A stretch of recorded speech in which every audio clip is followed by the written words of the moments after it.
राधे राधे भक्तों। तो आइए जानते हैं कार्तिक मास के 15वें अध्याय के बारे में।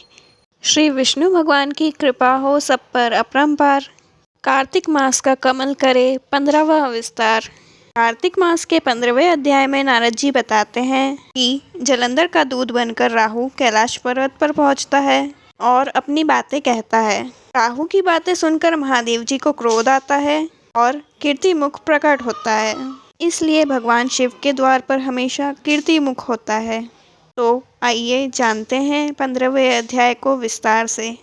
राजा पृथु ने नारद जी से पूछा, हे मुनि श्रेष्ठ, तब दैत्यराज ने क्या किया, मुझे विस्तार से बताइए। नारद जी बोले, मेरे चले जाने के बाद जलंधर ने अपने राहु नामक दूत को बुलाकर आज्ञा दी कि कैलाश पर जटाधारी शंभु योगी रहता है, उससे उसकी सर्वांग सुंदरी भार्या को मेरे लिए मांग लाओ।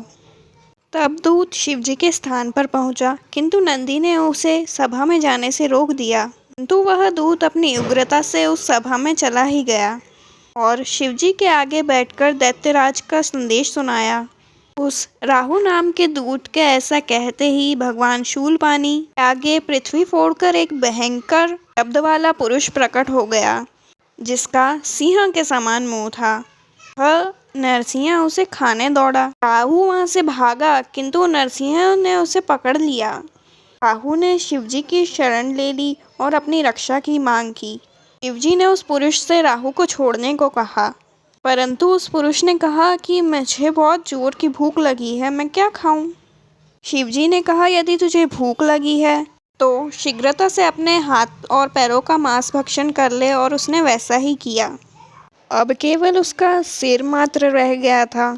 उसका ऐसा कृत्य देख भगवान शंकर ने प्रसन्न होकर कहा, तुम्हारा नाम आज से कीर्तिमुख हुआ, मेरे द्वार पर सर्वदा रहो। जो भक्त प्रथम तेरी पूजा नहीं करेंगे वो मुझे प्रिय नहीं होंगे। नारद जी ने कहा, उसी दिन से कीर्तिमुख सदैव शिवजी के द्वार पर रहने लगा। राधे राधे भक्तों, आज का यह अध्याय यहीं समाप्त हुआ।